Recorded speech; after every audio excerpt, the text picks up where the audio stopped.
हमें जनरल जाओ को दिखाया जाता है जो कि मास्टर नैनगॉन से कहते हैं कि हर एक आर्ट की एक स्पेशलिटी होती है, जहाँ तक कि कल्टीवेशन को भी हासिल करने में काफी ज्यादा समय और हार्ड वर्क लगता है। और सिर्फ अगर हाथ होना ही काफी होता तो यहाँ पे मास्टर्स कहाँ से आते। तो ली भी खुश होते हुए कहता है कि हाँ मास्टर बिल्कुल सही कह रहे हैं, उनके हाथ ही काफी हैं। मास्टर नैनगॉन और भी ज्यादा भड़कते हुए उससे कहते हैं कि तो ठीक है फिर ये ओल्ड मैन तुम्हारी मदद के लिए तुम्हें ये जायथर देता है, जिसके बाद मैं देखूंगा कि आखिर तुम इसे किस तरीके से प्ले करते हो। और तुम ऐसा कर सके तो मैं वादा करता हूँ मैं पेड़ पर चढ़ के तुमसे माफी मांगूंगा। मैं बस इतना जानता हूँ कि तुम एक एरोगेंट आदमी हो जिसे कि सिर्फ और सिर्फ फाइटिंग करना आता है। फिर तुम आखिर इस डाउ म्यूजिक के बारे में क्या ही जानते होंगे। तो कहते हुए मास्टर नैनगॉन अपने जायथर को जुलियन की ओर फेंक करके देते हैं। फिर जुलियन भी बड़े प्यार से उस जायथर को पकड़ लेता है। जायथर की स्ट्रिंग्स को अच्छी तरीके से फील करते हुए अपने मन में कहता है कि मैं अपनी पिछली दुनिया में इस तरीके की म्यूजिक आर्ट को काफी ज्यादा अच्छी तरीके से जानता था और इस तरीके की चीज को बजाना तो मेरे लिए काफी ज्यादा आसान है।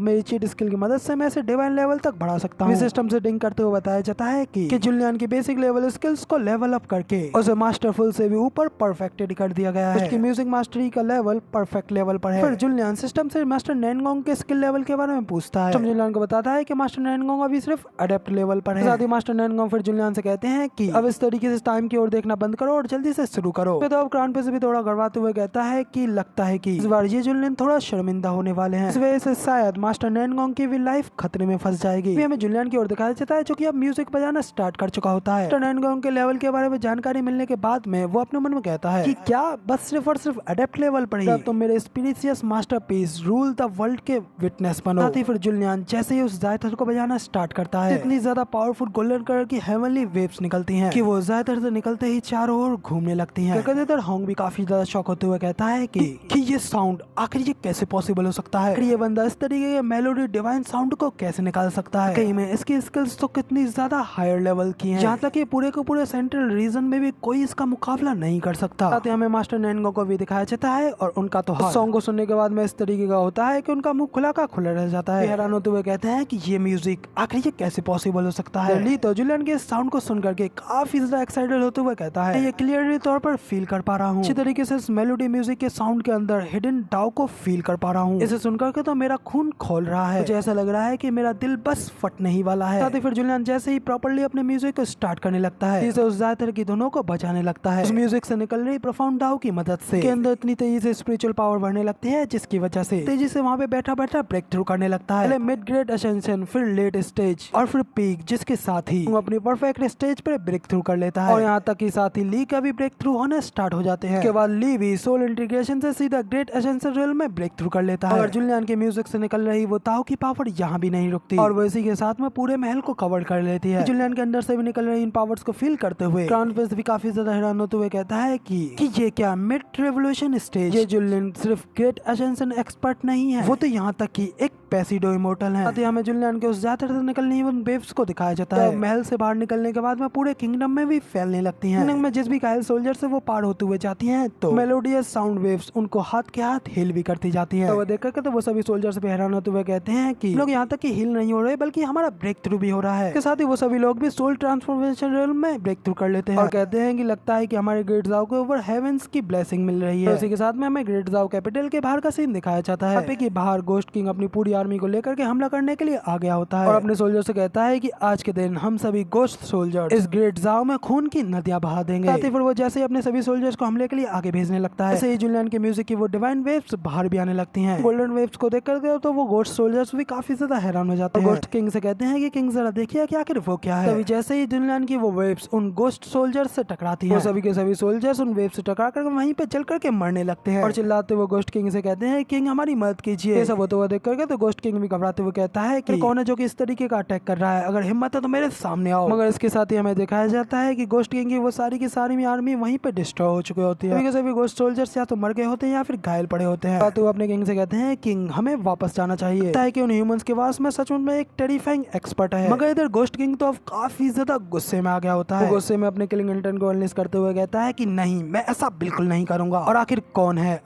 है वो, मैं उस कमीने बंदे को बिल्कुल नहीं छोड़ने वाला। वो उस एनवाई की दी गई पिल को देखते हुए अपने मन में कहता है कि मेरे पास कोई चॉइस नहीं है, मुझे इसे खाना ही होगा, भले ही इसके लिए मुझे अपना सब कुछ दाव पर ही क्यों ना लगाना पड़े। मुझे इस ग्रेट जाओ के पीछे छुपे उस मास्टरमाइंड को बाहर निकालना ही होगा। तो कहते हैं फिर वो उस पिल को एक ही बार में खा जाता है। वैसे अचानक से उसकी पावर्स बड़ी तेजी से बढ़ने लगती हैं। उसकी पावर्स के बढ़ने की वजह से वहाँ का स्पेस भी क्रैक होने लगता है और फिर वो उन पावर्स को फील करते हुए कहता है कि मैं क्लियरली तौर पर फील कर कर पा रहा हूँ मेरी इन बढ़ती हुई पावर्स को। मैं अब ग्रेट रिवोल्यूशन से लेट रिवोल्यूशन पे पहुंच चुका हूँ और अब ये डिवाइन म्यूजिक मुझे बिल्कुल भी नहीं रोक सकता। कहते ही फिर वो अपनी फुल स्पीड के साथ में एकदम बिजली की तरह ग्रेट जाओ के ऊपर अकेला ही अटैक करने के लिए जाने लगता है। लाते हुए कहता है कि तुम सब के सब लोग मेरे हाथों ही मरोगे और कोई फर्क नहीं पड़ता है कि आखिर तुम कौन हो, मगर तुम भी मेरे हाथों से मरोगे, फिर चाहे तुम कोई भी छुपे हुए मास्टर क्यों ना हो। ग्रेट जाओ कैपिटल, अब तुम जल्दी मेरे हाथों पूरी तरीके से तबाह होने वाले हो। वो अपनी स्पीड को और भी ज्यादा तेजी से बढ़ाता है और सीधा ही महल की ओर जाने लगता है। तभी इधर हमें जुलियन को दिखाया जाता है जो कि इतने समय म्यूजिक में पूरी तरीके से मग्न हो गया होता है। उस डायथर के अंदर से और भी ज्यादा मेलोडियस डिवाइन टाउ को अनलिस्ट करने लगता है। इस वजह से महल के इर्द गिर्द प्रोफाउंड टाउ इतनी ज्यादा फैल जाती है यहाँ तक कि उसे देखने के लिए सूरज और चांद एक साथ निकल आए होते हैं और आसमान में डिवाइन बीस्ट, फीनिक्स और ड्रैगन भी दिखने लगते हैं, जिन्हें देख कर बाकी की सभी पब्लिक्स भी पूरी तरीके से हैरान हो गई होती है। सभी लोग उस खूबसूरत नजारे को देखते हुए कहते हैं कि अपनी पूरी जिंदगी में हम लोगों ने आज तक इस तरीके की चीज नहीं देखी। यहाँ पे कि चांद और सूरज दोनों ही एक साथ चमक रहे हैं और ड्रैगन और फीनिक्स भी ये सब देख चिल्ला रहे हैं और आसमान में सितारे भी हेवेंस की तरह चमक रहे हैं कि हेवेंस वाकई में ग्रेट जाओ के ऊपर ब्लेसिंग कर रहा है। तभी वहाँ पे पहुंचने के बाद में उस नजारे को देख करके तो गोस्ट किंग भी काफी ज्यादा हैरान होते हुए कहता है कि व्हाट द हेल, आखिर यहाँ पर इस ग्रेट जाओ में ये सब क्या चल रहा है। अचानक से अपने सामने से आ रही एक चीज को देख करके उसकी आंखें खुली की खुली रह जाती है। दिखाया जाता है कि अचानक से जुलियन की वो गोल्डन वेव्स महल के पास में बहुत ही ज्यादा पावरफुल होती है। गोस्ट किंग के टच होते हुए उसकी बॉडी के आर पार हो जाती है, जिस वजह से गोस्ट किंग का पेट तो पूरी तरीके से फट गया होता है। वो चिल्लाते हुए कहता है कि आखिर वो कौन है, आखिर कौन हो तुम, अगर तुम्हें हिम्मत है तो मेरे सामने आओ। मगर फिर इसी के साथ ही उसकी बॉडी भी पूरी तरीके से जलने लगती है। इसके साथ ही वो अपने आखिरी पलों में मरते हुए कहता है कि आखिर ये लोग अपने यहाँ पर किस तरीके की टेरिफाइंग एग्जिस्टेंस को ले आए हैं, आखिर कौन है वो कौन है जिसे कि मैं अब तक देख भी नहीं पाया। कहते हुए उसकी बॉडी वहीं पर राख बन के उड़ जाती है। और गोस्ट किंग के लिए गाइस मैं कहना चाहूंगा कि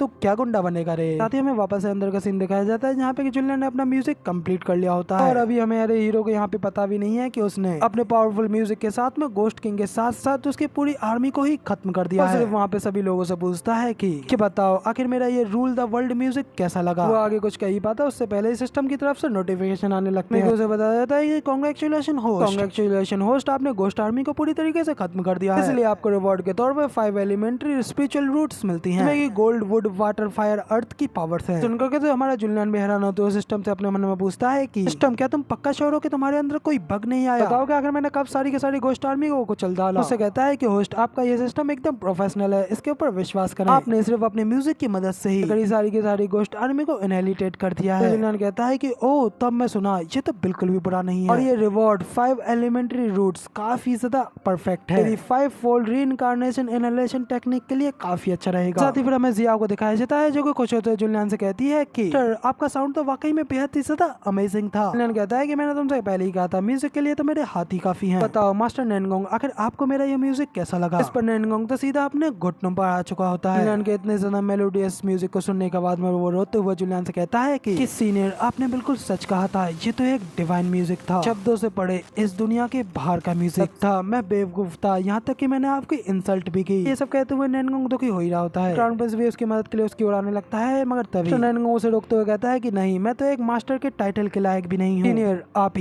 ही हैं एक ट्रू मास्टर और मैं तो आपके सामने कुछ भी नहीं हूँ, सिर्फ और सिर्फ एक छोटा सा जोकर हूँ। जिसके साथ ही सिस्टम फिर से जुलियन से कहता है कि कांग्रेचुलेशन होस्ट, आपने अपने इस ऑप्शनल मिशन को भी कंप्लीट कर लिया है। इसके रिवॉर्ड के तौर पे आपको 10 bag top grade speed based खाना मिलेगा। क्राउन प्रिंस को भी दिखाया जाता है जो कि जुलियन से कहता है कि ये जुलियन आखिर अब मैं सब चीज से डील कैसे करूँ। तो जुलियन उससे कहता है कि इसे जाने दो, मैं इससे कह दूंगा कि ये अगली बार और भी ज्यादा अच्छी तरीके से पढ़ करके आए। इसी के साथ में जुली को भी दिखाया जाता है जो कि एक्साइटेड होते हुए जुलियन से कहता है आपके अभी के इस सॉन्ग के लिए बेहद बेहद शुक्रिया, आपके इस डिवाइन सॉन्ग की वजह से आपके इस डिसाइपल ने ग्रेट एसेंशियल रियल में ब्रेक थ्रू कर लिया है। जुलियन भी उससे कहता है कि बहुत अच्छे। फिर वो साथ ही अपने पीछे खड़े होंग की ओर देखते हुए अपने मन में कहता है कि तो तुम पीक ग्रेट एसेंशन पे पहुंच गए, जैसे कि एक डेस्टिनी ब्लेस्ड बंदे से एक्सपेक्ट किया जा सकता था। तुम अब ऑलरेडी ट्रिबुलेशन स्टेज के काफी ज्यादा करीब पहुंच चुके हो। वो क्राउन प्रिंस के फादर यानी कि एम्परर को दिखाया जाता है। इतने समय एम्परर ने भी अपना ब्रेक थ्रू कंप्लीट कर लिया होता है। इसे देख करके तो क्राउन प्रिंस भी हैरान होते हुए कहता है कि फादर आपने भी ब्रेक थ्रू कर लिया। और साथ ही फिर वो अपने मन में कहता है कि ये तो बहुत अच्छी बात है, फादर ने भी वर्चुअल इमोर्टल स्टेज तक पहुंच चुके हैं और एम्पायर के लक के हिसाब से ग्रेट जाओ इस समय डोमिनेंस में है। इसके साथ ही हमें एम्परर को दिखाया जाता है जो कि पहले तो काफी ज्यादा सीरियस तरीके से खड़ा होता है, लेकिन फिर इसी के साथ ही एम्परर अचानक से इस जुलियन के सामने अपने घुटनों पर बैठ जाता है और उसे कहता है कि मैं अपनी सारी ग्रेट जाओ सिटी की तरफ से ये जुलियन आपके इस डिवाइन म्यूजिक ब्लेसिंग के लिए आपको धन्यवाद करता हूँ। तो ये देख करके तो क्राउन प्रिंस भी काफी ज्यादा शॉक हो गया होता है। साथ ही अपने मन में कहता है कि यहाँ तक कि मेजेस्टी जैसे माइटी एम्परर भी जो कि एक लेटेस्ट रेवोल्यूशन मशीन कल्टीवेटर है वो भी इस एग्जिस्टेंट के सामने अपने आप को कमजोर समझ रहे हैं। तो फिर आखिर ये ज़ुआनटियन सेक्ट का व्हाइट हेयर मॉन्स्टर कितना ज्यादा स्ट्रॉन्गर होगा। जुलियन भी एम्परर को खड़े होने के लिए कहता है और उन्हें बताता है कि ये ब्रेक थ्रू आपने अपनी एबिलिटीज के हिसाब से ही किया है। सुनकर के एम्परर भी उससे कहता है कि ये जुन आप काफी ज्यादा जेंटल है, मगर मैं जानता हूँ कि आपके ही इस डिवाइन म्यूजिक की वजह से इस पूरे एम्पायर में ये सारा चमत्कार हुआ है, जिस वजह से ही मैं इस अपॉर्चुनिटी को लेने में कामयाब हो पाया। फिर जुलियन भी उनसे कहता है कि लगता है कि आप मुझे लेकर कुछ ज्यादा ही ग्रेटफुल हैं। इस पे एम्परर कहता है कि हाँ बिल्कुल, ये जुन अगर आप मुझसे कोई भी रिक्वेस्ट करना चाहते हैं जो भी मेरे पावर के कंट्रोल में आता है तो ये ग्रेट ज़ाओ आपके साथ में बिना किसी हेजिटेशन के कोऑपरेट जरूर करेगा। इस पे जुलियन कहता है कि ठीक है, फिर अगर ऐसी ही बात है तो मुझे अपने एंसेस्टर टॉम में ले चलो। जिस पे एम्परर भी उसे मना नहीं कर पाता और उसे कहता है कि ठीक है, फिर मैं आपको वहाँ ले चलता हूँ। जिसके बाद फिर हमें सीधा एंसेस्टर टॉम के रास्ते का ही सीन दिखाया जाता है। एम्परर उन सभी को वहाँ पे ले जाते हुए जुलियन से कहता है कि सच कहूँ तो कुछ ट्रेजर्स को छोड़ करके हमारा ये एंसेस्टर टॉम बिल्कुल ही साधारण टॉम है जहाँ पे कि हमारे एंसेस्टर्स की ग्रेव है। फिर एक जगह पे पहुंचने के बाद में वो उनसे कहता है कि ये हमारे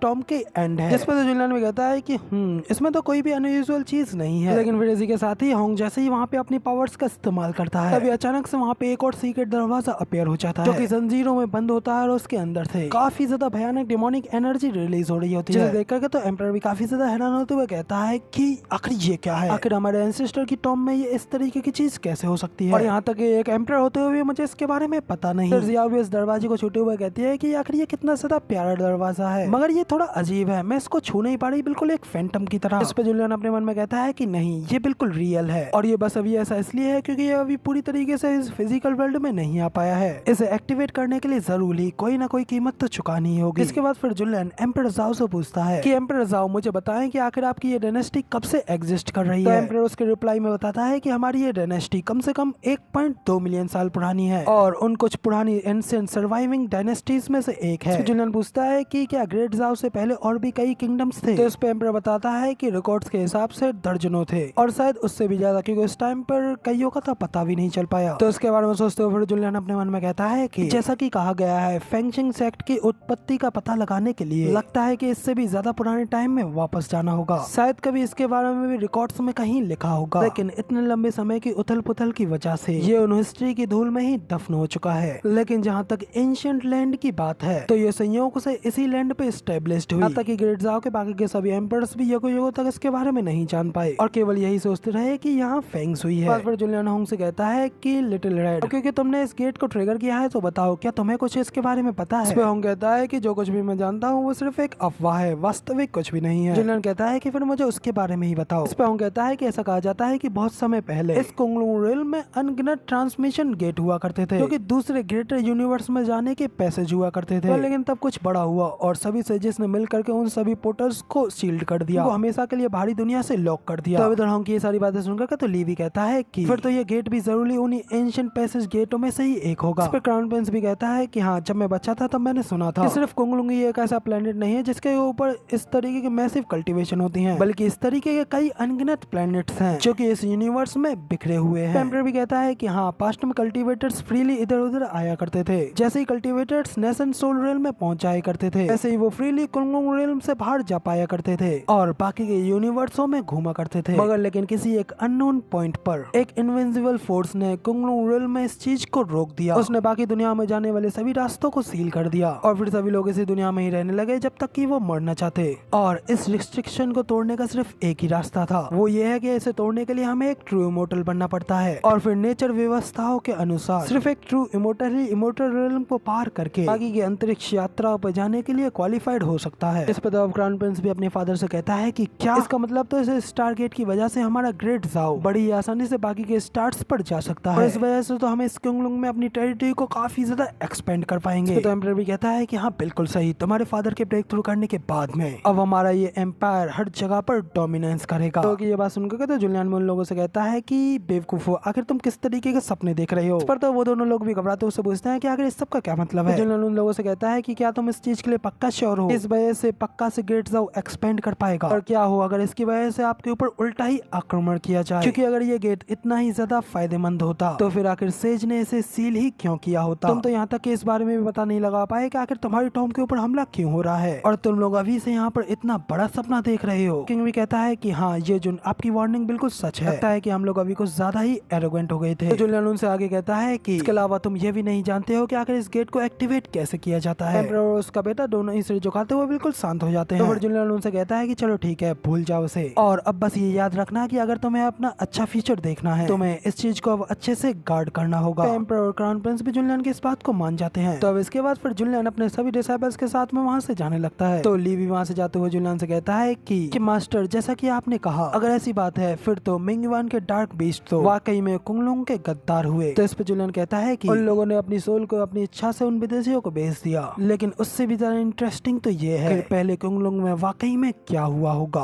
और अगर ये अभी यहाँ पे हो रहा है तो बाकी के स्टार गेट्सों में क्या हो रहा होगा। मेरे ख्याल से ये तो इस चीज की अभी शुरुआत है। तो ये सुनकर के तो ली भी काफी ज्यादा एक्साइटेड होते हुए कहता है कि क्या वाकई में, इसका मतलब अब हम लोग इंटर डायमेंशनली भी ट्रैवल कर पाएंगे, वो भी पैरेलल यूनिवर्सेस में। ये तो काफी ज्यादा मजेदार होने वाला है। जब कहते हैं कि हाँ, शायद हम मास्टर को एक दिन इस तरीके से फॉलो कर पाए और उस जगह पर पहुंच पाए जहाँ जाने का अनगिनत कल्टीवेटर सपना देखते हैं। इस पे तो हम खुद ही खुद में कहता है कि क्या कहा इमोर्टल रिल्म के बारे में। उस जगह पे तो सिर्फ सबसे ज्यादा फिटेस्ट ही सर्वाइवल कर पाता है, साथ ही वो जगह तो यहाँ से कई गुना ज्यादा क्रूल है। साथ ही होंग अपनी पुरानी बातों को याद करते हुए बताता है कि जब मैंने अपनी ट्रिबुलेशन को पार करके एक ट्रू इमोर्टल बन गया तो मैंने तुरंत ही इमोर्टल रिल्म में उड़ान भरने के बारे में नहीं सोचा। मैं अपने आप को टेम्पर करने के लिए मिडिल डोमेन में ही रुका रहा, और साथ ही फायर वर्शिप सेक्टर से मैंने अपनी पुरानी उधारी चुकता की। और सबसे बड़ा रीजन तो यह है कि मैंने सुना है कि इमोर्टल रिल्म में स्ट्रिक्ट हिरार्की चलती है, जबकि यहाँ पर एक ट्रू इमोर्टल बन करके रहने का मतलब है यहाँ पर आपकी भगवान की तरह पूजा करी जाएगी, लेकिन ऊपर वहाँ जाने पर अब वहाँ शुरुआत में एक कचरे के अलावा कुछ नहीं रह जाओगे। जब तक पावरफुल बैकर्स वहाँ पे आपकी मदद के लिए नहीं होंगे तब तक आप बस दूसरों के हाथों ही कुचलते रहोगे। और जबकि मैंने तो यहाँ पर अपने पहले ही कई सारे दुश्मन बना रखे हैं, जिसका कि मतलब अगर मैं इमोर्टल रिल्म में जाने की जल्दबाजी करता हूँ, पता है कि मैं जल्दी वहाँ पे किसी न किसी का तो शिकार बन जाऊंगा। इसे सोचने बाद में फिर होंग उन सभी लोगों से कहता है कि एक इमोर्टल बनना हार्ड ट्रेनिंग की तरह बिल्कुल सिंपल नहीं है। जिस पे ली भी उससे कहता है कि सीनियर ब्रदर, आप तो ऐसे कह रहे हैं जैसे कि आप पहले ही खुद ही इमोर्टल रिल्म में जा चुके हैं। यहाँ पे हमारा सीन चेंज होता है अगले सीन में। सभी लोग कुनपेंग माउंट के ऊपर बैठ करके वहाँ से जा रहे होते हैं। साथ ही हमें जुलियन को दिखाया जाता है जो कि अपने मन में सोचते हुए कहता है मिंग युआन की फोर्स ने पहले ही अपनी फर्स्ट फोर्स को भेज दिया है और जल्दी बाकी के सभी रीजन्स भी गिर सकते हैं। और ये सब कुछ देख करके लगता है कि आखिर में मुझे इस कुंगलुंग रिल्म को बचाना होगा। और जुलियन को अचानक से अपने उस रिवॉर्ड के बारे में याद आता है। सिस्टम ने उसे 10 बैग भर करके स्पिरिचुअल फूड दिया था। तब जुलियन जैसे ही उनमें से एक बैग को निकालता है तो देखते ही अचानक से जियाओ के मुंह से पानी निकलने लगता है। फिर से सूंघते हुए जियाओ जुलियन से कहती है कि मास्टर इसमें से कितनी अच्छी स्मेल आ रही है, क्या मैं इसे थोड़ा सा ट्राई कर सकती हूँ। तो जुलियन उससे कहता है कि हाँ, मगर लेकिन ये एक पेट फूड है। पर जियाओ कौन सा पीछे हटने वाली होती है, वो अचानक से वापस से अपनी माउसी वाली फॉर्म ले लेती है। कहती है मगर मास्टर, माउसी भी एक बीस्ट है, मैं भी बिल्कुल एक स्मार्ट पेट की ही तरह हूँ। जुलियन कहता है कि हाँ, तुमने बिल्कुल सही कहा, इसलिए ये लो, ये तुम्हारे लिए है। कहते फिर वो उस एक बैग पेट फूड को उसे दे देता है, जिसे लेकर के तो वहाँ पे माउसी खुशी के मारे नाचने लगती है। उन लोगों को इस तरीके से हंसी मजाक करते हुए देख करके उन्हें देख उससे मैं अपने मन में कहता है कि बेवकूफ माउसी ये हमेशा ही कल्टीवेशन की जगह पर खाने के बारे में ही सोचती रहती है। बिल्कुल इस कमीने ये जुलियन की तरह वास्तव में ये ग्रैंड लुओ इमोर्टल बॉडी के लिए कितना बड़ा वेस्ट है। इसी के साथ में हमें इधर माउसी की ओर दिखाया जाता है, वो जैसे ही उस फूड को खाती है अचानक से उसकी बॉडी से भयानक गोल्डन ऑरा अनलेस होने लगता है और बड़ी तेजी से वहाँ पे माउसी का ब्रेक थ्रू होने लगता है। जो देख करके तो होंग भी काफी ज्यादा शॉक होते हुए कहता है कि ये क्या इसकी कल्टीवेशन तो काफी तेजी से बढ़ रही है। Nascent soul, mid stage, last stage, peak completion, क्या इसका ब्रेक थ्रू हो गया और सोल इंटीग्रेशन लेवल में पहुंच गई। माउसी वहाँ पे खड़े खड़े ही ब्रेक थ्रू करते हुए ग्रेट एसेंशियल इंटीग्रेशन स्टेज पर पहुंच जाती है और जुलियन से कहती है कि मास्टर ये स्नैक तो वाकई में काफी ज्यादा टेस्टी है और साथ ही इसने मेरा लेवल अप भी करा दिया। तो जुलियन पे हैरान हो तो अपने मन में कहता है कि ये क्या, कि सिर्फ एक bag top grade pet food की वजह से ही इसने इतने शॉर्ट टाइम में ही नेशन सोल से ब्रेक थ्रू करके ग्रेट एसेंशियल रियल में पहुंच गई। तो क्या बस से सीधा इमोर्टलिटी की ओर ही नहीं पहुंच जाएगी। हमें ली को भी दिखाया था जिसका मुंह खुला का खुला रह जाता है और वो हैरान हो तो माउसी से कहता है कि एक मिनट रुको, आखिर अचानक से आपका लेवल मेरे बराबर के लेवल पे कैसे पहुंच गया। होंग भी गुस्से में हैरान हो तो अपने मन में कहता है कि सिर्फ एक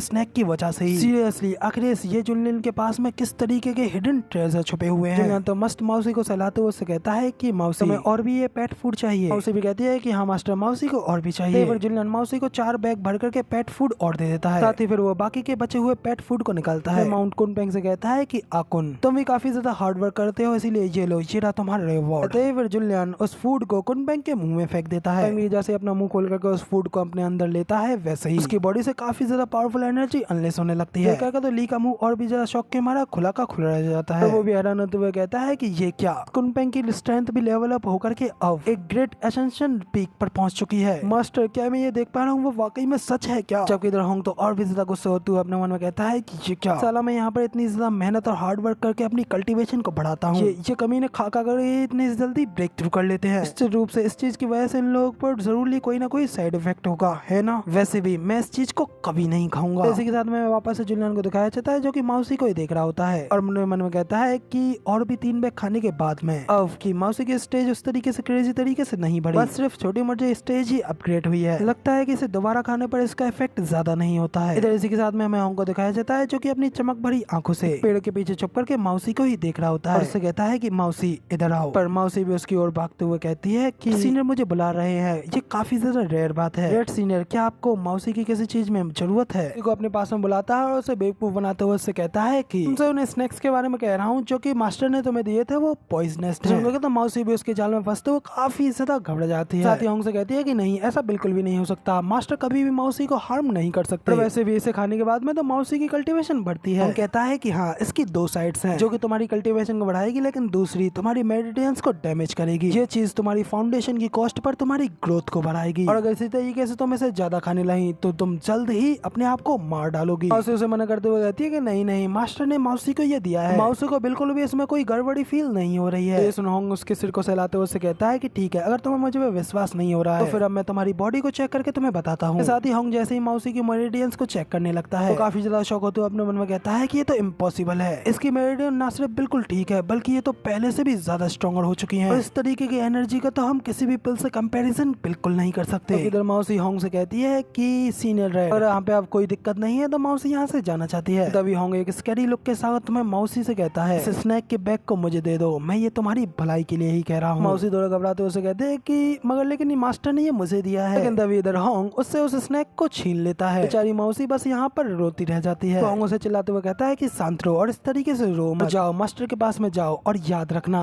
बिल्कुल भी मास्टर को इस बारे में बताने की हिम्मत मत करना। तो बेचारी माउसी भी उसकी बात को मानते हुए रोते हुए वहाँ से चली जाती है। इधर होंग हंसते हुए अपने मन में कहता है कि बेवकूफ माउसी, अब ये स्नैक मेरा है, अब ये मेरा चांस है अच्छी तरीके से ब्रेक थ्रू करके ट्रिबुलेशन को पार करने का। कहते ही होंग उस बैग को उठाता है और सीधा सारे स्नैक को अपने मुंह में डाल लेता है। इसे खाते हुए अपने मन में कहता है कि वैसे इसका टेस्ट तो काफी ज्यादा अच्छा है, अगर इसे खा करके मेरे पेट को आखिर अजीब सा फील क्यों हो रहा है। शिट, ऐसा लग रहा है कि एनर्जी मेरे पेट में इधर उधर भाग रही है। अगर ऐसे ही चलता रहा तो मुझे लग रहा है कि कहीं मेरा पेट ना फट जाए। आखिर उस बेवकूफ माउसी ने इसे डाइजेस्ट कैसे कर लिया, जबकि मैं तो यहाँ पर मरने के कगार पर आ गया हूँ। बिल्कुल भी अच्छा नहीं है, मुझे लग रहा है कि मुझे यहाँ से जाना ही होगा। कहते ही फिर होंग वहाँ से बड़ी तेजी से आसमान में उड़ जाता है। जैसे कि वहाँ से इतनी जल्दी जाता हुआ देख करके जुलियन भी कहता है कि आखिर इस रेड को क्या हुआ, ये इतनी तेजी से आसमान की ओर क्यों उड़ गया। साथ ही ली भी कहता है और आखिर इस विंड में इतनी अच्छी स्मेल कहाँ से आ रही है। तो समझ रहे हो भाई, होंग के पाद में भी एकदम खुशबू है। साथ ही जुलियन जब माउसी की ओर देखता है तो वो उसे काफी ज्यादा सैड दिखती है। जुलियन उससे पूछता है कि माउसी क्या तुम ठीक हो। तो माउसी भी सैड टोन में कहती है कि हाँ मास्टर माउसी ठीक है। मगर इस तरीके से माउसी के फेस को और उसकी सैडनेस को देख करके जुलियन सब कुछ समझ गया होता है और काफी ज्यादा गुस्सा होते हुए कहता है कि अच्छा तो फिर ऐसा हुआ है। उसके बाद हमें दिखाया देता है कि फिर होंग आसमान से वापस से नीचे जमीन पर उतरता है, मतलब जुलियन के पास में उतरता है और अभी भी उसके पेट में गैस के मारे काफी ज्यादा दर्द हो रहा होता है। अगर इधर जुलियन एकदम सीरियस टोन में होंग से कहता है कि मुझे बताओ कि आखिर तुमने अभी अभी क्या किया। तो होंग भी घबराते हुए जुलियन के सामने झुक जाता है और उससे आगे कुछ नहीं कहता। जुलियन उस पर चिल्लाते हुए कहता है कि क्या तुम बेवकूफ हो, तुम्हारा मास्टर तुमसे कुछ पूछ रहा है और तुम शांत बैठे हो। कहता है कि मास्टर मैं जानता हूँ कि मैंने क्या गलती की है, प्लीज मास्टर प्लीज मुझे उसके लिए माफ कर दीजिए। जुलियन कहता है कि मुझे बताओ आखिर तुमने माउसी के स्नैक को क्यों छीना। माउसी भी उसे शांत करते हुए कहती है कि मास्टर उस स्नैक को टेस्ट कराने के लिए खुद सीनियर रेड को दिया था। इधर जुलियन माउसी की बात को नहीं सुनता और होंग से कहता है कि जानता हूँ कि तुम खुद ही काफी ज्यादा जल्दी स्ट्रॉन्गर बनना चाहते हो, मगर तुम्हें ये नहीं भूलना चाहिए कि ये तुम्हारी जूनियर सिस्टर है। होंग भी कहता है कि मास्टर ये डिसाइपल अपनी इस गलती को मानता है, मैं पूरी तरीके से अपनी इस गलती तक कह ही होता है कि तभी फिर से उसका पेट खराब होने लगता है। फिर वो फिर से बिना कुछ कहे वहाँ से बड़ी तेजी से उड़ जाता है, जिसमें जुलियन उससे कहता है कि बेवकूफ नॉनसेंस वापस आओ, तुम अपनी गलती को मानते हो तो पहले पनिशमेंट भी लेकर जाओ। इसी के साथ में हमें होंग को दिखाया जाता है जो कि वहाँ से तेजी से उड़ते हुए कहता है मैंने शॉर्टकट अपनाने की कोशिश की और अब मुझे उसका प्राइस पे करना पड़ रहा है। अगली बार मैं सबके लिए काफी ज्यादा केयरफुल रहूंगा, कम से कम अपने पुराने दुश्मनों के सामने तो बिल्कुल भी नहीं, तो इस वजह से मुझे काफी ज्यादा शर्मिंदा होना होगा। इसके साथ ही हमें जीवाई विलेज को दिखाया जाता है जहाँ से कि होंग उड़ते हुए अभी भी जा रहा होता है। वहाँ से उड़ करके जाते हुए देख करके बाकी के लोग भी हैरान होते हुए कहते हैं कि वो जरा देखो वो कितनी ज्यादा खूबसूरत फेरी उड़ करके जा रही है, पर कुछ अजीब सी आवाज करते हुए। एक छोटी बच्ची कहती है कि हाँ इस आवाज को सुन करके लगता है कि वो फेरी पाद मार रही है। तब दूसरा बंदा कहता है कि अपनी बकवास बंद करो, अगर इस तरीके की फेरी कैसे पाद मार सकती है, हमारे जीवा विलेज में तो इस फेरी की एनर्जी ने ताकत भर दी है। फिर वो सभी लोग झूमते हुए होंग का पीछा करते हुए कहते हैं कि वाओ फेरी की एनर्जी कितनी कितनी ज्यादा सुगंधित है। और फिर साथ ही अगले सीन में दिखाया जाता है कि होंग वापस से जुलियन के पास में आ गया होता है। मास्टर अब इस डिसाइपल ने अपनी सारी एक्स्ट्रा एनर्जी को निकाल दिया है, प्लीज आप मुझे जो सजा देना चाहते हैं वो आप दे दीजिए। जुलियन कहता है कि क्योंकि अब तुम खुद ही अपनी पनिशमेंट लेने के लिए तैयार हो, ठीक है फिर अब तुम्हें पनिशमेंट के तौर पर 3 महीनों तक बिना किसी क्वेश्चन के जियाउजी की सारी बातें माननी है और उसकी अच्छे से सेवा करनी है। जिस पे तो होंग गुस्से में अपने मन में कहता है कि क्या अब मुझे 3 महीनों तक इस बेवकूफ मौसी को सर्व करना होगा। बाहर से वो जुलियन से कहता है कि मैं समझ गया। उसके बाद फिर हमें 3 महीने बाद का सीन दिखाया जाता है, रीजन में वूजाओ आउट स्ट्राइक का। वहाँ पे हमें ड्रैगन गेट ट्रेजर शिप को दिखाया जाता है। वहीं पर शिप में कुछ लोग बात करते हुए कहते हैं कि मेडिसिन किंग वैली जल्द ही ओपन होने वाली है, हम लोग इस चांस को मिस करना बिल्कुल भी अफोर्ड नहीं कर सकते। तो दूसरा बंदा भी उसके बारे में याद करते हुए कहता है कि हाँ, मेडिसिन किंग वैली मिरेकल्स का लैंड है और उसका फाउंडर मेडिसिन सोवेरियन वो पूरे एंशिएंट एरा का लेजेंडरी हीलर था।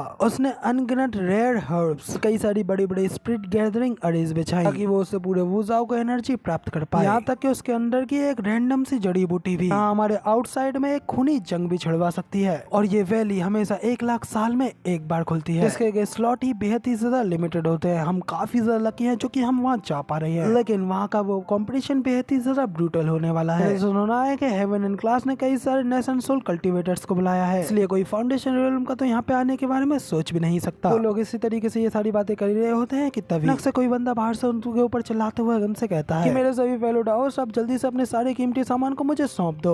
तो वो सभी लोग भी शोर मरते हुए कहते हैं कि आखिर किसमें इतनी ज्यादा हिम्मत हुई यहाँ पे आकर के इस तरीके से रॉबरी करने की हिम्मत करे। पता भी है कि इस शिप को सोल इंटीग्रेशन कल्टीवेटर्स गार्ड कर रहे हैं। दूसरा भी कहता है कि हाँ, किसमें इतनी ज्यादा हिम्मत है जो कि ये सब करने की हिम्मत करे। लेकिन फिर वो लोग जैसे ही अपने सामने के उस बंदे को देखते हैं तो वो काफी रेस्पेक्ट के साथ में उससे कहते हैं कि क्या मैं पूछ सकता हूँ कि आखिर आप कौन है सीनियर। इसके साथ ही भाई हमें उन बंदों को दिखाया जाता है फेक जुलियन, होंग, ली और जियाओजी का रूप रख के आए होते हैं। उनका लीडर जो कि जुलियन का रूप रख के आया होता है। बाकी लोगों से कहता है कि मैं हूँ जुआनटियन सेक्स से ये जुलियन। सभी लोग वहाँ पे फेक जुलियन की टीम को देख कर काफी ज्यादा हैरान हो गए होते हैं, मगर क्योंकि उन लोगों ने हकीकत में जुलियन को नहीं देखा होता है वो लोग उन्हीं से घबराते हुए कहते हैं कि क्या वाकई में व्हाइट हेयर रीपर ये जुलियन है। दूसरा वाला कहता है मगर क्या तुम पक्का श्योर हो, लेकिन क्या उस तरीके का पर्सन एक इस तरीके की चीज को कर सकता है? ये भी हो सकता है कि ये उनकी तरह दिखते हो। तीसरा वाला कहता है कि क्या तुम अंधे हो, देखो उसके पीछे को उन लोगों को, वो भी बिल्कुल रूमर्स की तरह है। सभी लोग इसी तरीके से ये सारी बातें कर ही रहे होते हैं। जुलियन का डुप्लीकेट कहता है कि बहुत हो गई तुम्हारी ये सारी बातें, लगता है कि तुम सभी लोगों को अब हमारा मूव दिखाना होगा। जिसके साथ ही फिर वो ली के डुप्लीकेट से कहता है लिबूसी जाओ और उनसे सारा ट्रेजर कलेक्ट कर लो। इस पे वो यस मास्टर करते हुए अपनी स्वॉर्ड को निकाल करके उन लोगों की ओर भरने लगता है। उन लोगों से कहता है कि अभी भी तुम्हारे पास टाइम है, इसलिए अपनी वैल्यूएबल चीजें को जल्दी से मुझे दे दो, वरना आज तुम सब लोगों को मेरे इस ब्लेड का सामना करना ही होगा। जिसपे वो लोग भी घबराते हुए कहते हैं कि ठीक है हमें छोड़ दो, हम आपको सब कुछ दे रहे हैं। जैसे ही वो सभी लोग अपनी स्टोरेज रिंग को उसे देने लगते हैं, ली का डुप्लीकेट ऊपर की ओर इशारा करते हुए कहता है कि तुम ऊपर वाले तुम भी नीचे आओ और अपनी रिंग को मुझे दे दो, वरना मैं वहाँ पे खुद आकर के तुम्हें काट डालूंगा। लेकिन जब ऊपर के उस कमरे से कोई आवाज नहीं आती, ली का डुप्लीकेट खुद वहाँ ऊपर जाने लगता है और कहता है तुम्हारे ये टॉप टायर के गेस्ट क्या ये प्रिटेंड करना चाहते हैं कि उन्होंने मेरी आवाज नहीं सुनी? तो ठीक है फिर मैं खुद जाकर के उन्हें नीचे लाऊंगा। सुनकर एक बंदा उसे शांत कराते हुए कहता है कि मिस्टर ली प्लीज शांत हो जाइए, हमारे वहाँ पे गोंगजू से आए 2 एक्सट्रीम गेस्ट हैं जो कि थोड़े पावरफुल हैं। ली का डुप्लीकेट तो हंसते हुए कहता है कि इससे क्या फर्क पड़ता है, अरे वो कितने ही बड़े बिग शॉट क्यों ना हो, उन्हें भी मेरे मास्टर के सामने रेस्पेक्ट देनी ही होगी। अगर अब वो अपना अच्छा चाहते हैं तो उन्हें बाहर आना ही होगा, अगर इस चीज में मेरे मास्टर इन्वॉल्व हो गए तो वो सभी लोग जल्द ही मारे जाएंगे। अभी अंदर गेट से आवाज आती है कि एक्सट्रीम डाओइस्ट, हम लोग गोंगजू से वेंडाओ सेक्ट के डिसाइपल्स हैं, तो क्या आप कृपया अभी के लिए इस चीज को छोड़ सकते हैं, की वजह से हम लोग किसी और दिन आपके सेक्ट में आकर के आपके लोग इसके लिए धन्यवाद करेंगे। इस पे ली का डुप्लीकेट गुस्से में अपने दांत पीसते हुए कहता है कि क्या वेंडाओ सेक्ट? इसके साथ ही फिर वो अपने मन में कहता है कि ये तो यूहुआ के अंदर ईस्टर्न रीजन में टॉप सेक्टों में से एक सेक्ट है जिसने कि पहले इमोर्टल्स को भी प्रोड्यूस किया है, और फिर भी यहाँ तक कि यूहुआ भी ये जुलियन को टच नहीं कर सकता। तो ये सब सोचते हुए फिर वो कहता है कि फ्यूचर के फेवर्स का कोई मतलब नहीं है, जल्दी से बाहर आओ और उसके लिए पे करो हमें। तो इसी के साथ ही वो गेट खुलता है और हमें 2 जने को दिखाया जाता है। उनमें से एक बंदा होता है जिसका नाम फैन डेजन होता है, दूसरी लड़की होती है उसका नाम एन मियाओई होता है। उन्हें खड़े होते हुए देख करके फेकली भड़कते उनसे कहता है कि क्या तुम यहाँ पे खड़े ही रहोगे? तुम्हारे रिएक्शन से लगता है कि तुम अपने इस अंकल वुजिन से फाइट लड़ना चाहते हो। कहते ही वो लड़ने के लिए अपनी शॉट को बाहर निकाल देता है। मियाओई काफी ज्यादा भड़क जाती है और अपनी फायर फिस्ट को रेडी करते हुए उससे कहती है कि तुम कमीनो आखिर तुम कैसे बेवकूफ कह रहे हो? मगर तभी डेजन रोकते हुए कहता है कि मिस प्लीज जल्दबाजी में इस तरीके से कुछ भी मत कीजिए और इन्हें मेरे लिए छोड़ दीजिए। डेजन उसे अपना एक ट्रेजर देते हुए अपने मन में कहता है अच्छा तो ये है ये जुलियन और उसके डिसाइपल्स, जैसा कि रूमर्स ने कहा था मैं भी इनके रिल्म्स को सेंस नहीं कर पा रहा हूँ, और इनकी यही बात इसको टेरिफाइंग बनाती है। बाद वो फेकली से कहता है कि ये लोग 5 million high grade spirit crystal sand और कुछ यूजेबल आर्टिफैक्ट इन्हें हमारी गुडविल के टोकन के तौर पे एक्सेप्ट कर लीजिए। जिस पर फेकली भी खुश होते हुए कहता है कि बहुत अच्छे, तुमने बहुत अच्छा काम किया। मैं अपने मास्टर को तुम्हारे बारे में ये अच्छी बात जरूर बताऊंगा। तो मियावी भड़कते हुए अपने अंकल से कहती है कि अंकल आखिर आप ऐसा कैसे कर सकते हैं। इधर फेकली वहाँ से जाते हुए अपने मन में कहता है कि मैंने नहीं सोचा था कि यहाँ तक कि एक ग्रेट एसेंशियल कल्टीवेटर भी इतना ज्यादा बेवकूफ होगा। लगता है कि मेरी ये एक्टिंग कुछ ज्यादा ही अच्छी हो चुकी है। इसके साथ ही फिर हमें उसके मास्टर फेक जुलियन को भी दिखाया जाता है, जो कि वहाँ से जाते हुए उन सभी लोगों से कहता है कि ठीक है, इस बार तुमने काफी अच्छा काम किया, इसलिए मैं अभी के लिए काफी ज्यादा खुश हूँ और तुम लोगों को माफ कर देता हूँ। इसके बाद हमें तभी मियावी को दिखाया जाता है, जो कि अपने अंकल से कहती है कि अंकल फैन, मैं आपको लेकर के आज बहुत ही ज्यादा डिसअपॉइंट हुई हूँ। जिस पे फैन उससे कहता है कि मिस, मैंने ये सब कुछ सिर्फ आपकी सेफ्टी के लिए किया है। अगर हम अभी ये जुलियन को डिसअपॉइंट कर दे तो वो जरूरी हम सबको खत्म कर डालता, यहाँ तक कि वो जुहा सेक्ट के किसी एल्डर को भी नहीं छोड़ता। तो क्या तुम्हें लगता है कि वो यहाँ पे हमें छोड़ देता? तो मियावी वहाँ से भड़क करके जाते हुए कहती है कि अगर इस तरीके का बेशरम पर्सन कहीं भी फ्रीली कैसे घूम सकता है। इस पर उसका अंकल कहता है क्योंकि वो बहुत ही ज्यादा स्ट्रॉन्ग है, उसने यहाँ तक कि युवा सेक्ट के होली सन के मास्टर को भी मार डाला, इसलिए उस बंदे की पावर हमारी पहुंच से अभी कहीं गुना ज्यादा है। इस पे मियावी कहती है कि आखिर उस जैसा कमीना मॉन्स्टर यहाँ पे एग्जिस्ट ही क्यों करता है। मैं वादा करती हूँ कि मैं भी एक दिन स्ट्रॉन्ग होकर उस बंदे को इस दुनिया से खत्म जरूर करूंगी। इस पर उसका अंकल कहता है कि तुम्हारे इस टैलेंट के हिसाब से तुम जल्द ही ट्रिबुलेशन स्टेज तक पहुंच ही जाओगे और शायद एक इमोर्टल भी बन जाओ। तुम्हारे पास में स्टेलर इमोर्टल फिजिक है, जो कि युवा के होली सन के सोलर इमोर्टल फिजिक को पूरी टक्कर दे सकती है। के मियावी भी गुस्से में अपनी दांत पीसते हुए कहती है कि अंकल आप चिंता मत कीजिए, मैं प्रॉमिस करती हूँ कि मैं आपसे काफी ज्यादा हार्ड ट्रेनिंग करूंगी और एक दिन उस ये जुलियन को अपने हाथों से जरूर मारूंगी। जिसके साथ यहाँ पे सीन चेंज होता है और हमें वापस से फेक जुलियन की टीम को दिखाया जाता है, जो कि एक जगह पे आकर के बैठे हुए होते हैं। और तभी ज़ियाज़ी का डुप्लीकेट, जो कि एक बौना होता है, वो हंसते हुए कहता है कि वाकई में ये जुलियन का नाम कितना ज्यादा यूजफुल है। जब कभी भी उसके नाम का इस्तेमाल करते हैं तो कोई भी हमारे सामने बोलने की हिम्मत भी नहीं कर पाता। तभी फेकली भी हंसते हुए कहता है कि हाँ, उस वेंडाओ एल्डर के सामने तो मैं अपनी पैंट गीले ही करने वाला था। जैसे ही अगले पल मैंने मास्टर का नाम लिया तो सभी बड़े बड़े कल्टीवेटर्स भी मेरे आगे झुकने लगे। करके होंग का डुप्लीकेट भी उससे कहता है वो लोग तुम्हारे आगे नहीं झुक रहे थे, बल्कि वो ब्लेड डीमन लीवुजी से डरते हैं। तुम तो बस उसके नाम का इस्तेमाल करने वाले सिर्फ एक चोर हो। तो होंग के डुप्लीकेट की ये बात सुन करके काफी ज्यादा गुस्सा हो जाता है और उससे कहता है अगर तुम किसको चोर कह रही हो, तुम भी तो फेंगजुक पेविलियन में काम करने वाली एक वैश्या थी। इस तरीके से फैंसी कपड़े पहनने से कोई एक रियल इमोर्टल नहीं बन जाता। होंग की डुप्लीकेट भी काफी ज्यादा भड़क जाती है और उसके हमला करते हुए कहती है मास्टर अपना मुंह बंद रख, वरना आज मैं तेरी जवान काट दूंगी। तभी जुलियन का डुप्लीकेट उनको चिल्लाते हुए शांत कर देता है। बहुत हो गया, अब या तो तुम लोग शांत रहो या फिर मैं तुम्हें यहीं मार डालूंगा। और ये बात मत भूलना, मैं जब चाहे तुम लोगों की जगह पर यहाँ पर किसी और को ला सकता हूँ। और इस समय ये जगह अभी लोगों से काफी ज्यादा भरी हुई है, इसलिए अगर हमें कुछ बड़ी लूट करनी है तो ये बिल्कुल सही समय है, मगर इस आखिरी काम में हम अपनी पूरी ताकत लगा देंगे। तो अब इधर वो बंदा इतना कही पाता है कि तभी अचानक से एक बड़ी सी चीज उनके ऊपर से बड़ी तेजी से उड़ करके जाती है। लेकिन वहाँ से उड़ता हुआ देख के तो वो चारों लोग काफी ज्यादा घबरा जाते हैं। अली का डुप्लीकेट शॉक होते हुए कहता है कि आखिर ये क्या चीज थी। तभी हमें उस चीज को दिखाया जाता है, जो कि कोई और नहीं बल्कि जुलियन का ही कुनपेंग माउंट होता है। तो देख करके तो होंग जियाजी और ली का डुप्लीकेट काफी ज्यादा घबरा जाते हैं और कांपते हुए कहते हैं कि हम तो सांस भी नहीं ले पा रहे, आखिर ये किस तरीके का टेरिफाइंग मॉन्स्टर है। जुलियन का डुप्लीकेट उसे जाता हुआ देख करके कहता है कि अच्छा हुआ हम उसके सामने नहीं आए, वरना हम लोग तो अब तक उसका खाना बन चुके होते। तो इसी के साथ में हमें कुनपेंग के ऊपर का सीन दिखाया जाता है कि होंग तो जियाजी की सेवा कर रहा होता है। तो वो कहती है कि रेड सीनियर आपका शुक्रिया, मुझे काफी ज्यादा अच्छा लग रहा है। और तभी जुलियन होंग से कहता है कि होंग तुम्हारी सजा लगभग पूरी हो चुकी है, इसलिए चलो अब तुम्हारा ये मास्टर तुम्हें इसके लिए एक गिफ्ट देता है। तो कहते हैं फिर जुलियन जियाजी से कहता है जियाजी जाओ और एक चॉकलेट आइसक्रीम लेके आओ, जो कि मैंने स्पेशली तुमसे बनवाई थी। जियाजी भी जाती है और एक आइस बैग के अंदर से आइसक्रीम बाहर निकालती है। जुलियन के कहने पर उसे होंग को देने लगती है। तब जुलियन भी होंग से कहता है कि ये है दुनिया का सबसे बेस्ट फ्रोजन डेजर्ट, इन 3 महीनों काफी ज्यादा हार्ड वर्क किया, इसलिए मेरी तरफ से तुम्हारे लिए ट्रीट है, इसलिए मजे करो। होंग भी उस चॉकलेट आइसक्रीम को ले लेता है और उसे देखते हुए अपना मुंह बनाते हुए अपने मन में कहता है अब ये मेरे लिए आखिरी ह्यूमिलिएशन है, आखिर मैं इस बेकार सी चीज को सबके सामने कैसे खा सकता हूँ। तो अब जबकि होंग उस आइसक्रीम को इस तरीके से देख रहा होता है, जुलियन उसे देख कहता है कि क्या हुआ होंग, क्या तुम्हें मेरा गिफ्ट पसंद नहीं आया। पर ना चाहते हुए भी होंग को उस आइसक्रीम को टेस्ट करना पड़ता है, मगर जैसे ही वो इस आइसक्रीम को टेस्ट करता है उसके गाल लाल हो जाते हैं और उसकी आंखें चमकने लगती हैं। और होंग काफी ज्यादा खुश होते हुए कहता है कि जरा रुको, ये तो कितना ज्यादा कोल्ड और क्रीमी है, ये मेरे मुंह में जाते ही बड़ी आसानी से मेल्ट हो रहा है, ये वाकई में काफी ज्यादा अच्छा है। हो सकता है कि इस बार ये बंदा मेरा मजाक नहीं उड़ा रहा था। फिर होंग बड़े मजे से उस आइसक्रीम को खाने लगता है। उनके पास में ली वुजी आता है और उससे कहता है मास्टर अब हम ऑफिशियली तौर पर वुजाओ में आ चुके हैं और मैंने सुना है कि युआंग वैली कुछ दिनों में ही ओपन होने वाली है। तो कहते हैं ली की नजर जैसे ही होंग के ऊपर पड़ती है वो काफी ज्यादा हैरान हो गया होता है, क्योंकि उसके सामने है कि होंग शायद पोटी खा रहा है, इसलिए वो शौक होते अपने मन में कहता है कि ये क्या तीनों रेड वाकई में इस चीज को खा रहे हैं, ख्याल से शायद ये मास्टर की तरफ से उनको आखिरी सजा है, मगर वो तो उसे खाते हुए एंजॉय करने का भी नाटक कर रहे हैं। जुलियन ली से उस जाओ वैली के बारे में पूछता है, तो ली उसे बताता है कि वो एक ट्रेजर से भरी हुई जगह है, जो कि रेयर हर्ब्स और डिवाइन एलिक्सिर ट्रेजर से भरी हुई है। उसके साथ ही उसके अंदर कई सारी स्पिरिट गैदरिंग अरेज भी हैं और उस जगह पे जाना कल्टिवेटर्स का एक सपना होता है। सुनते ही सिस्टम की ओर से ली को एक मिशन मिलता है जिसमें कि जूलियन को सिर्फ जाओ वांग वैली में जाना है और बस वहाँ पे सिर्फ अपने आप को साइन इन करना है। इसकी वजह से उसे काफी ज्यादा अच्छा रिवॉर्ड मिलेगा, जिसे सुनकर जूलियन काफी ज्यादा खुश होता है और कहता है कि सुनने में तो काफी ज्यादा अच्छा लग रहा है। हम महीनों से यहाँ पर घूम ही रहे थे इस तरीके की चीज को देखने के लिए, चलो हम लोग अब वहीं चलते हैं।